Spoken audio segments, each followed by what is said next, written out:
네, 안녕하세요. 반갑습니다. 주식하는 여러 그대에게 이정열입니다. 오늘은 7월 18일이고 지능생명과학 브리핑 드리도록 하겠습니다.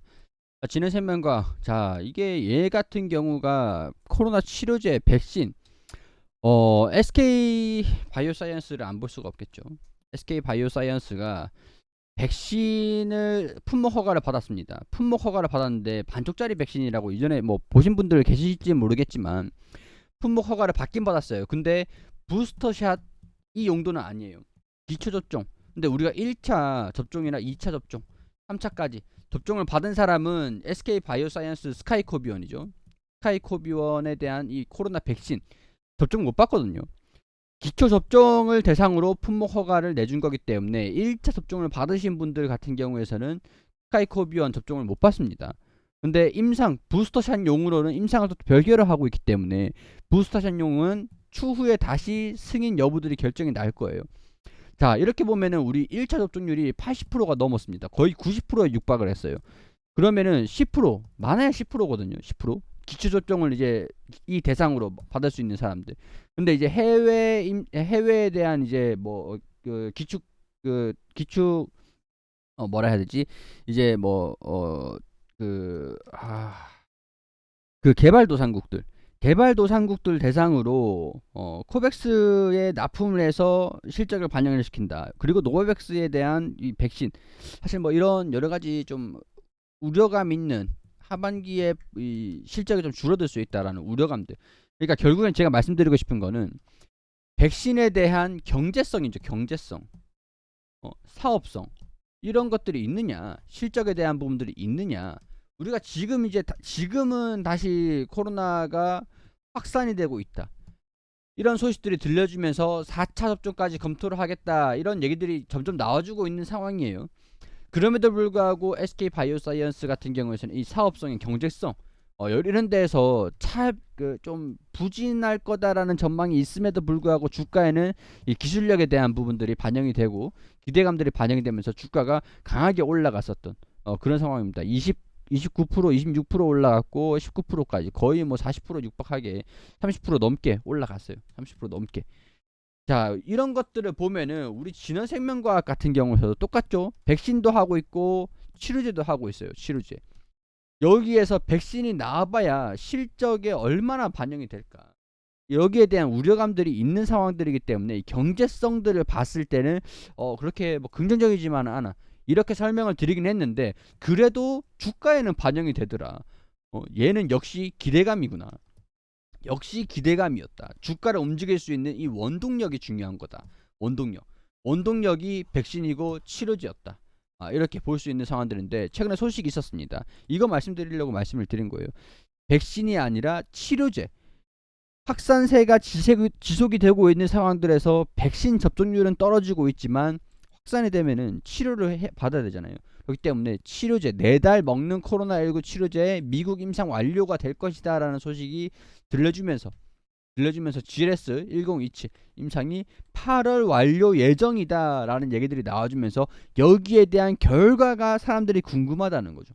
결과가 먹는 코로나 치료제, 이 또 이제 신종이죠. 변이 바이러스 BA5 치료 기대감의 강세, 이게 지금 계속 확산이 되고 있고 확산세가 커지고 있는 상황이다.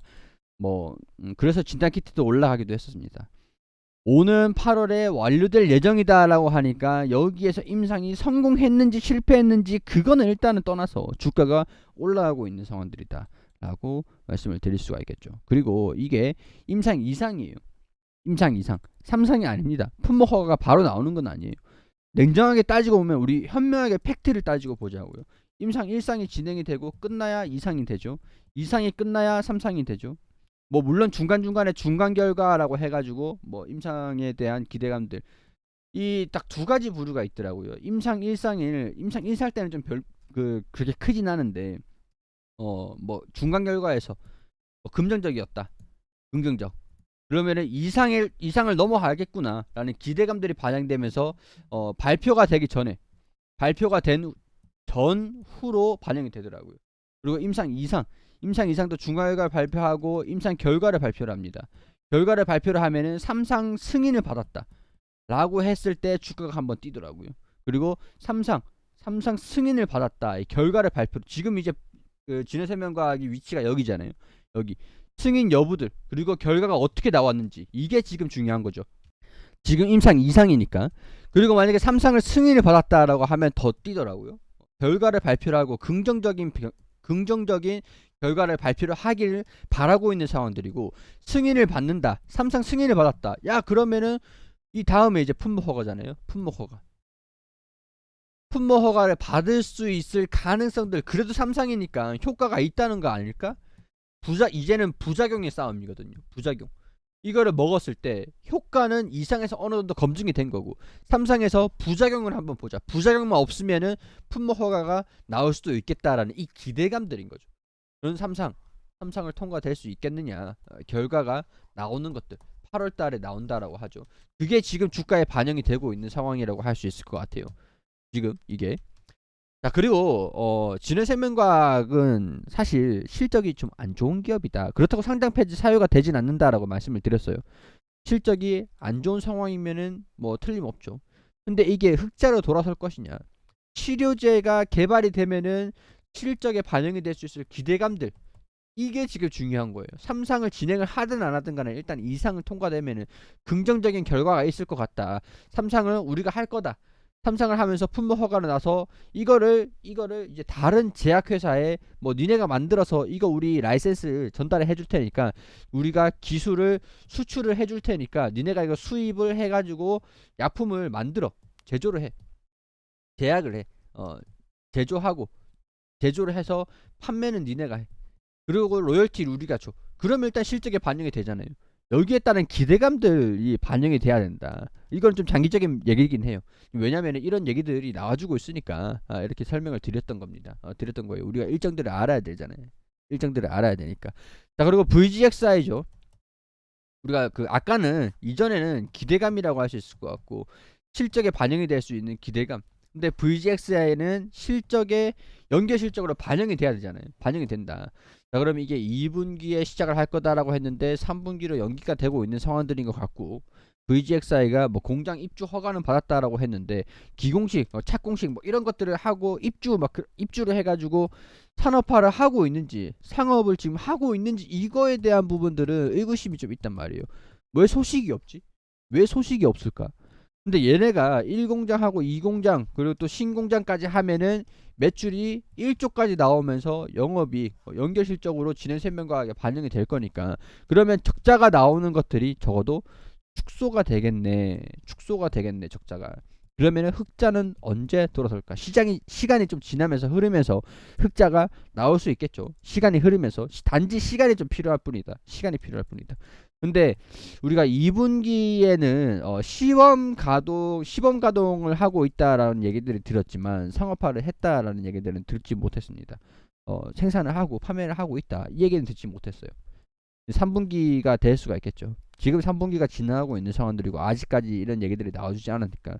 그러니까 2분기까지는 적자가 계속 나올 수는 있겠다라고 보는 거고, 3분기 공장 가동 시작하고 이제 판매 일정 돌입하겠다 이런 얘기 나오면은 3분기부터 뭐 이게 8월 달이 되면은 8, 9월 3분기에 반영이 된 7월 건너뛰고 8, 9 약간의 적자가 축소가 되겠다.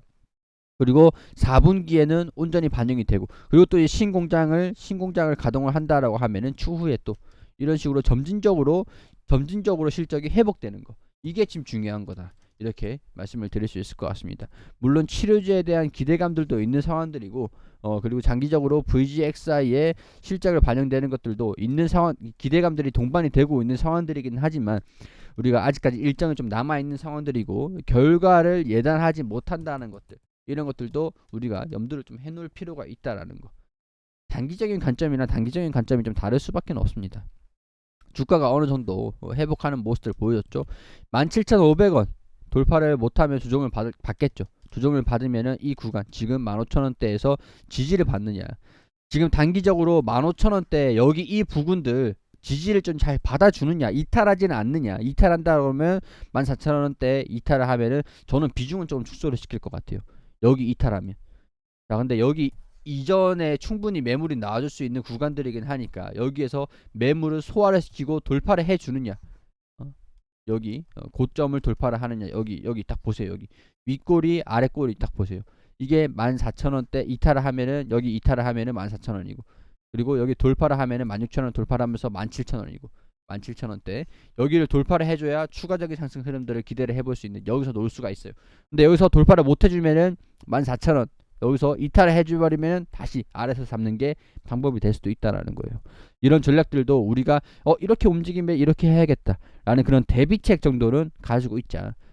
계속 저도 이제 보면서 브리핑을 좀 드리긴 하겠지만, 제가 최근에 조금 정신이 없어서 개인적인 그런 일정들이 좀 많았어 가지고 영상을 좀 집중을 해서 올려드리지 못했었습니다. 자, 움직임들 보면서 계속 브리핑 드리도록 할 테니까요. 구독과 좋아요 부탁드릴 수 있도록 하고, 이런 영상들이 제가 정확하게 100% 다 맞출 수는 없겠지만 그래도 여러분들 투자의 판단은 되시는데 도움이 좀 되셨으면 좋겠다는 말씀 드리면서 이렇게 마무리할 수 있도록 하겠습니다. 구독과 좋아요 부탁드리도록 할게요.